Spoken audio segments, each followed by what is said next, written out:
sobre Ucrania. Entonces, estos temas hacen que a nivel mundial aumente el nivel de precios, y como el país está muy conectado con la economía mundial, mucha de esa inflación del país es inflación de origen externo, en donde la política monetaria del Banco Central no puede ejercer mayor influencia. Sí hace alguna influencia, pero no es suficiente como para mantener la política en ese orden de hablar de una meta 4 de inflación con un más 1 o con un menos 1. Y después de eso, pues ellos ya van a dar explicaciones, obviamente en este estudio 2021, qué está pasando. Por ejemplo, dice en el orden externo, la ejecución de la política monetaria en 2021 se desarrolla en un entorno marcado por el fortalecimiento de la actividad económica mundial. Dichos resultados se asocia principalmente a los estímulos fiscales, que este es uno de los problemas de la inflación, los estímulos fiscales que hicieron los gobiernos producto del COVID-19. Y dice especialmente en los Estados Unidos de América, a las posturas de política monetaria ampliamente acomodaticias y al avance en las campañas de vacunación contra el COVID-19. Es decir, los gobiernos emitieron mucho dinero nuevo para hacer frente al paro, tanto de oferta como de demanda que había en la economía. Y como un efecto colateral, entonces, al tener mucho dinero mundialmente, más de lo que la economía mundial puede usar, eso va a generar inflación, pero es una inflación global y el país importa esa inflación. Para este año 2021, que es el reporte que ellos están haciendo, no había el país reportado niveles altos de inflación. Va a ser hasta febrero o marzo del 2022 que el país un poco rezagado, porque ya para noviembre y diciembre de 2021 el mundo ya tenía tasas de inflación altas. Bueno, lo que esperamos es que ustedes justamente al terminar sus cursos, al terminar un curso como este, nosotros podamos ya darle interpretación a estos reportes que hace el Banco Central y tener criterio de qué es lo que está pasando en ello. Ok, yo voy a ir un poco más adelante para encontrarme ahí. Luego dice cómo evolucionan los agregados monetarios, que son estos medios de pago, M1, M2, M3. Y aquí vemos los gráficos de cómo están los medios de pago totales y cómo varió a lo largo de los años la variación relativa interanual, porque como son datos cuantitativos, pues yo puedo, como está expresado aquí en el lado izquierdo, cómo van los saldos, y aquí cómo está el comportamiento relativo. Sí, ahí ellos están hablando que los medios de pago a nivel nacional venían aumentando, que aumentaron, y en todo el mundo aumentaron durante este periodo. Aquí está la gráfica donde hablan de emisión monetaria observada para cada quincena a lo largo del año 2021.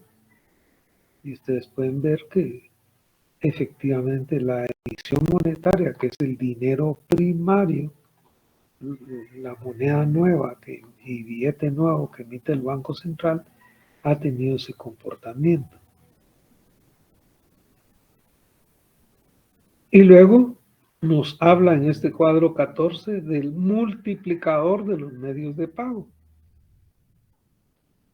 que es una vez esos medios de pago salen del Banco Central y comienzan a circular en los bancos privados o los bancos del sistema, ellos multiplican el valor del dinero mediante sus operaciones.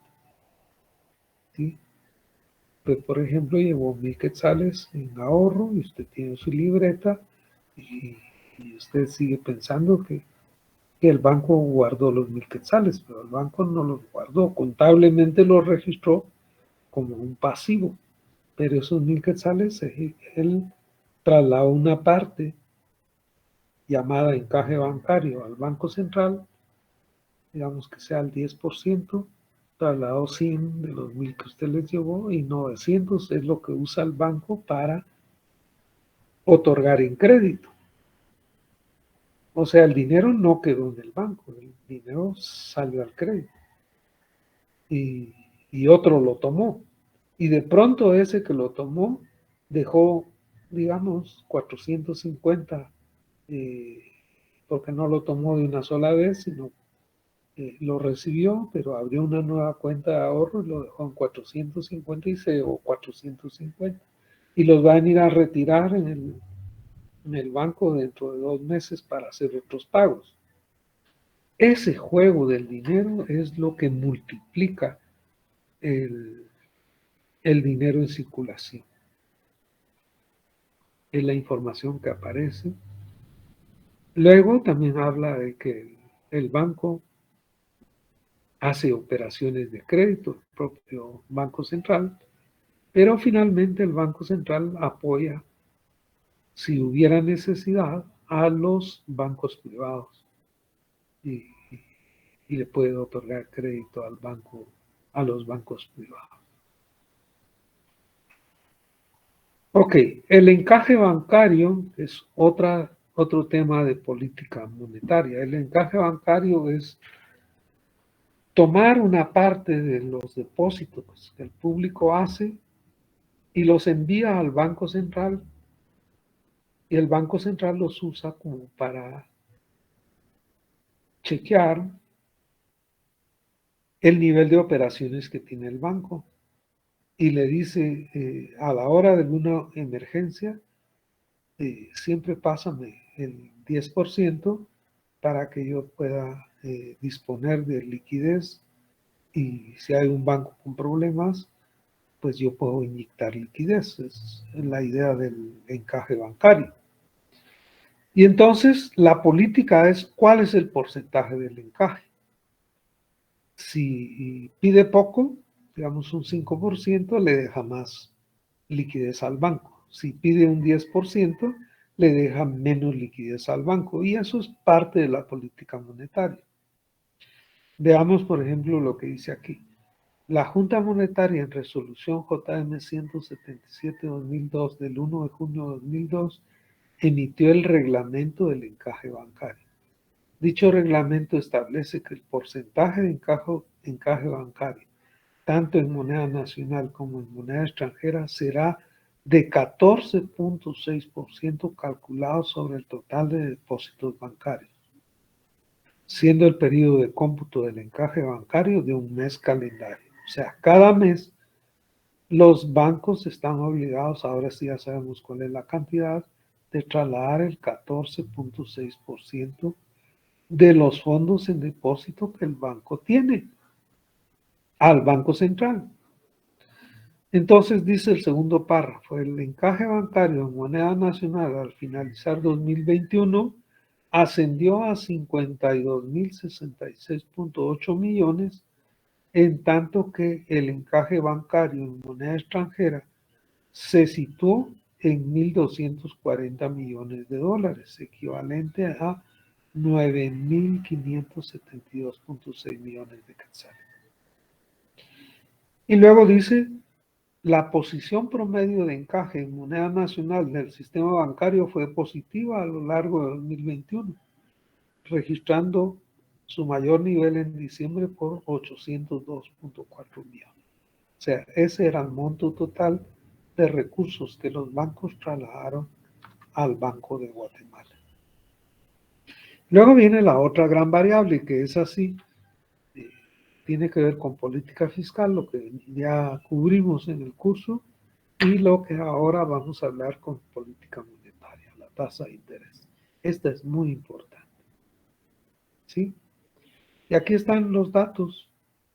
Durante 2021, la tasa de interés activa y pasiva promedio ponderado del sistema bancario mostraron un comportamiento a la baja. En efecto, la tasa de interés activa promedio ponderada en el 2021 se situó en 11,92%. Yo les dije el otro día, 12%. Menor en 0,41 puntos porcentuales registrada a la misma fecha del año previo. Por su parte, la tasa de interés pasiva promedio ponderada se ubicó en 3,99, menor en 36,36 puntos a la registrada en 2020. Bueno, yo les dije, el valor del dinero, su dinero, el costo de oportunidad del dinero es la tasa activa menos la tasa pasiva. Y para hablar de cifras redondas, si la tasa activa es de 12 y la pasiva es de 4, 8% es el valor del dinero en el país. Eso valdría su propio dinero, digamos. Si usted va a poner su propio capital en una inversión, yo les he dicho, la inversión debe superar el 8% para yo recuperar el valor del dinero y tener una utilidad adicional. Bueno, sobre ese tema de la tasa de interés, el abordaje es muy amplio desde la teoría y la práctica económica. O sea, la tasa de interés es una política. Que los estados, a través de las operaciones de mercado abierto, suban la tasa de interés, hace que suba el mercado la tasa de interés y por consecuencia la tesis es que esto va a reducir la inflación. Ok, solo estoy mostrando el informe, pero yo ahora estoy llegando al tema que me interesa mostrar. Las operaciones de estabilización monetaria. Estabilizar la cantidad de moneda es controlar la inflación en esa meta del 4%. Entonces, allí yo tengo que manejar una tasa de interés y quiero que la gente me traslade sus recursos al Banco Central. Si no, la gente, solo porque cante el himno nacional, va a querer pasar el dinero al Banco Central. Eso no va a pasar. Tiene que tener un incentivo y el incentivo es la tasa de interés, que eso es lo que vemos aquí. Cómo evolucionó la tasa de interés en los años 2020 y 2021 de esos instrumentos con los que hizo operaciones de mercado abierto para estabilizar la actividad monetaria del país. Bueno, se habla de moneda nacional y de moneda extranjera y el tema de las operaciones de estabilización monetaria, donde juega relevancia esa tasa de interés líder, que ustedes ven a lo largo del 2021 se mantuvo en 1,8%.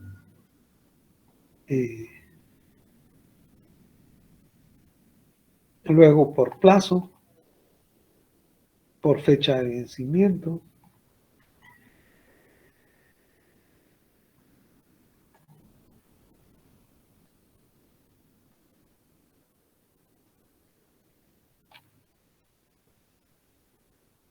Y aquí viene la parte de cómo los bancos entonces multiplican el valor del dinero. Dice aquí, capacidad legal e inmediata de expansión crediticia de los bancos del sistema. Los bancos están regulados y la banca guatemalteca es una banca conservadora. Ustedes ven, habrán oído que en Estados Unidos la semana pasada quebraron 2 bancos grandes. El peso de la economía norteamericana es muy grande, ¿verdad? Los bancos que quebraron son bancos que estaban en el puesto 16 y 17, pero eran bancos grandes. Y ahora arrastraron a un banco en Suiza y hay mucho temor de que este sistema financiero mundial arrastre otras quiebras de otros bancos. Hay mucho temor alrededor de esto. En Guatemala puede que llegue, porque de hecho han pasado quiebras de bancos, pero como la banca guatemalteca es un poco conservadora y el sistema de supervisión bancaria también es muy conservadora, está todavía con relativa estabilidad el tema bancario en Guatemala. Pero eso no quiere decir que así va a estar siempre.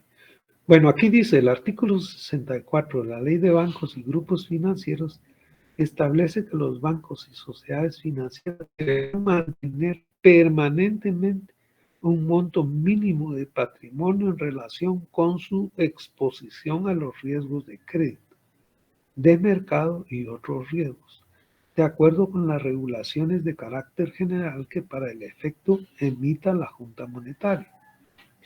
En la misma norma se prevé que el referido monto mínimo del patrimonio requerido para exposición de los riesgos indicados y las ponderaciones respectivas debe ser fijado por la Junta Monetaria a solicitud de la Superintendencia de Bancos.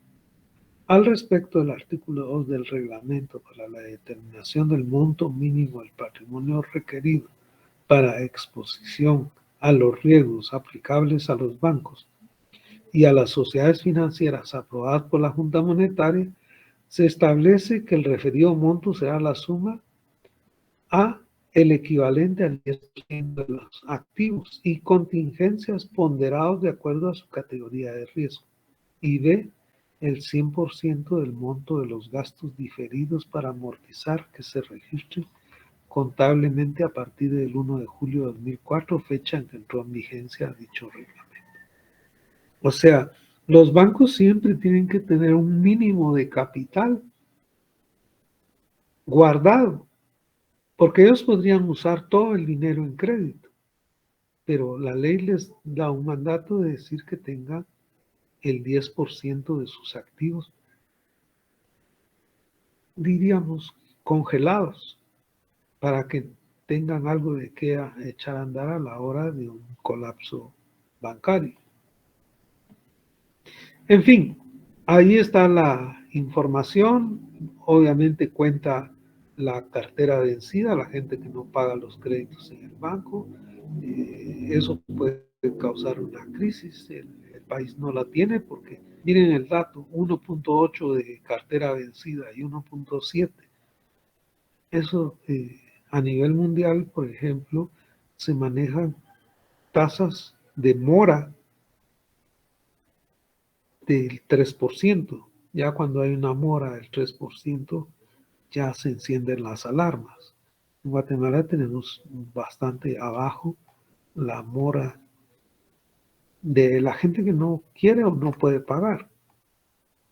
El otro tema son los activos improductivos, pero eso, a un activo improductivo es yo no le pagué al banco y el banco se quedó con mi terreno, que era la garantía que le puse al banco.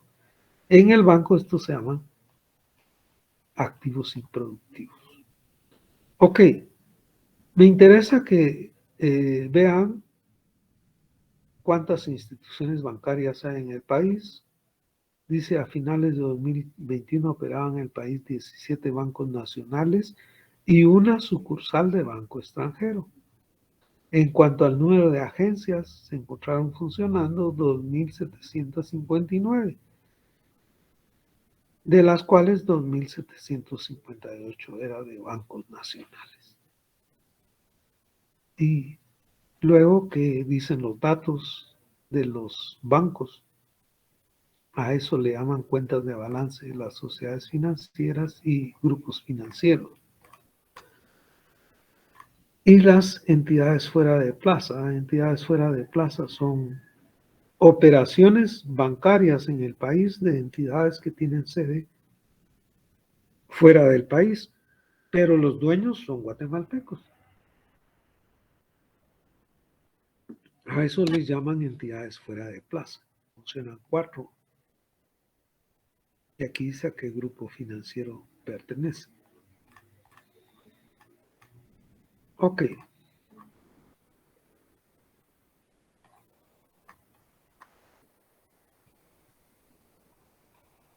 El inciso P dice medidas para el fortalecimiento del sistema financiero y ahí están las sugerencias, no sugerencias, son resoluciones de Junta Monetaria para eh, consolidar el sistema financiero. Ahí están las medidas que se tomó para el COVID-19 y ahí terminó el informe. Bueno, me interesa que lo vean eh, para que lo que vamos a entrar a ver del libro haga sentido entre lo que ocurre en el país y lo que está indicando la teoría que nos apoya el profesor Jiménez con su libro.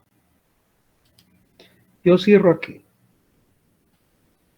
esta parte y estoy volviendo al libro y apenas tenemos unos minutos para hablar. Ya, esto pues a esta altura ya creo que estamos familiarizados con el tema de la masa monetaria. Esto es que lo lean, no necesita mucha explicación, pero dice el dinero se diferencia de otros activos por su grado de liquidez. Como ya dijimos, el grado de liquidez de un activo se mide por la facilidad con que puede ser convertido en dinero.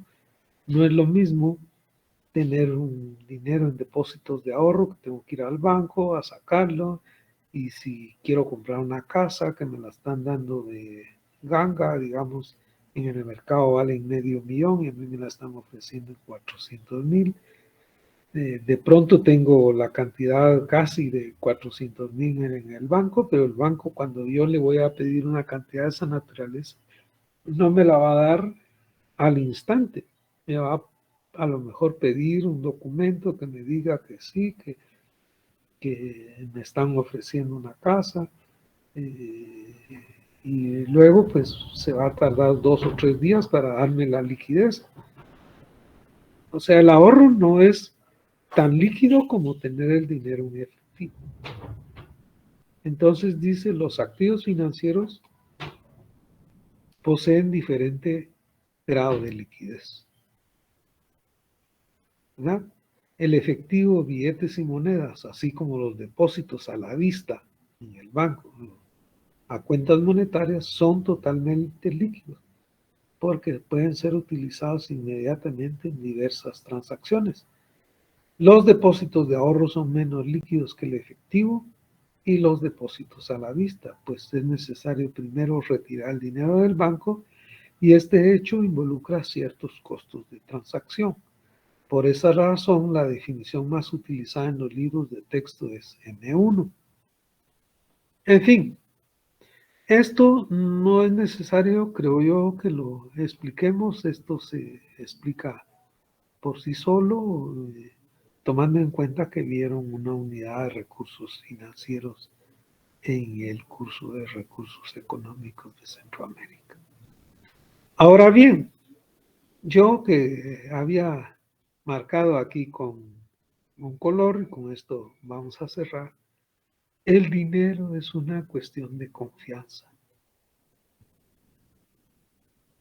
Cuando la gente ya no le tiene confianza a su dinero, busca refugio de su riqueza en otro tipo de bienes. Si tienen la oportunidad de monitorear las redes sociales sobre lo que está pasando en Bolivia en estos últimos días, Bolivia decidió desde el año 2000 tener un tipo de cambio fijo, el dólar con el boliviano. Sin embargo, ahora que han cambiado muchas cosas a nivel mundial, el tema del flujo de divisas o flujo de dólares y euros, porque son las divisas más importantes, eh, se redujeron la disponibilidad de divisas llamadas reservas monetarias internacionales en Bolivia, muy influida por lo que está pasando en la Argentina, que tiene muchos problemas financieros. Y como son vecinos, los argentinos en parte se están comiendo los dólares bolivianos y eso redujo la capacidad de pagar de Bolivia. Y la gente hoy día en Bolivia está retirando su moneda nacional, el boliviano, y comprando dólares, cuando ya no hay dólares en la economía o la cantidad que hay es muy reducida. Entonces, eso puede llegar a, a una ocasión en que Bolivia, que ha mantenido un tipo de cambio fijo, devalúe su moneda. Porque la gente busca, cuando hay crisis, dolarizar su riqueza con el argumento de que el dólar cambia menos que cualquiera otra de las monedas nacionales. Y eso llevó a nuestro vecino país, El Salvador, a cambiar su moneda, el colón, y dolarizar totalmente su economía. De manera que nosotros aquí a la par, a 2 horas en bus, encontramos una economía totalmente dolarizada. Y es en nuestro vecino, hay más de 30 buses diarios que pasan por la frontera entre Guatemala y El Salvador y de El Salvador para Guatemala. De forma que nosotros, sea con nuestro vecino El Salvador o con nuestro nexo con Estados Unidos, esta economía está muy influenciada por el dólar. Y no obstante eso, seguimos teniendo el quetzal como nuestra moneda de confianza. El tema monetario es un tema de confianza. Hoy día más que nunca, porque hoy día la moneda no tiene contenido metálico en oro o en plata como lo fue en el pasado.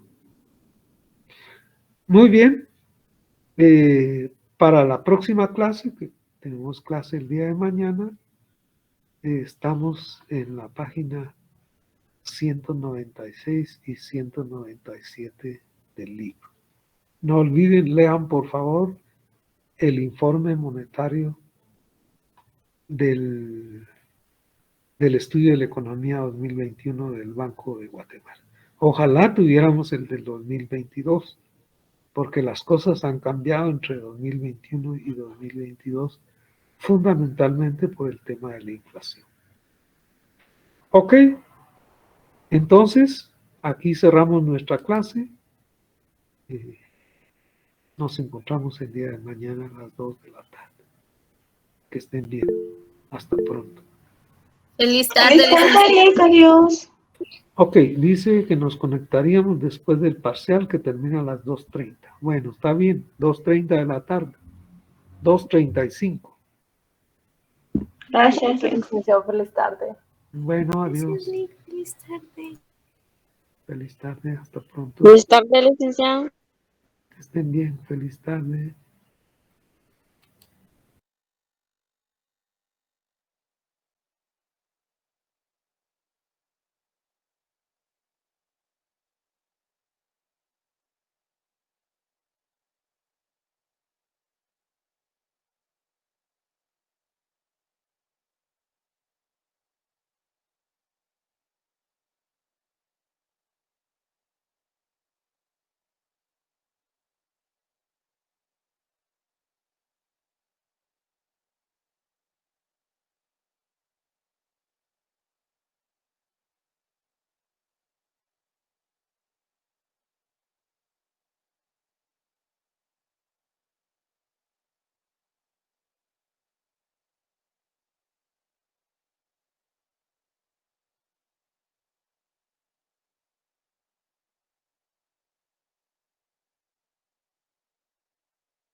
tarde.